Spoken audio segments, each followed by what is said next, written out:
வணக்கம்ங்க. இன்றைக்கி என்னென்னா வீடியோவில் பார்க்க போகிறோன்னா பாருங்கள், இந்த மாட்டை வந்து விற்றாச்சு. எவ்வளோ விலை தெரியுமா? 30,000. எவ்வளோ பெரிய காசு தெரியுமா? 4 வருஷத்துக்கும் வருஷத்துக்கு 10,000 கணக்கு வச்சா கூடயுமே 3 வருஷத்துக்கு 30,000. 10 வருஷத்துக்கு எங்கள் உழைப்பு தான் போச்சு, சாணி தான் மீதிங்க. இந்த மாடு வந்து எவ்வளோ விலை போகும்னு நீங்கள் வந்து கமெண்டில் சொல்லுங்கள்.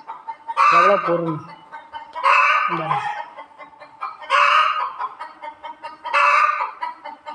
புரியுதா?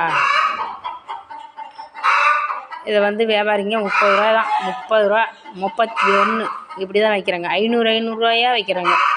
தங்கம் கூடி 12,000 10,000 விட்டுக்காய் 3,000 4,000 ஏறுது. ஆனால் இந்த மாடுங்க விவசாய பொருள் மட்டும் அப்படியே அமுத்திட்டே வருது. அதனால் ஃபைனலாக 32,000 தாங்க கொடுத்தாங்க. அவ்வளோதான். அதுக்கு மேலே அதை விற்க முடியாதான், நஷ்டமாயிருமா. அதனால் அவ்வளோதான் கொடுத்தாங்க. பாய்.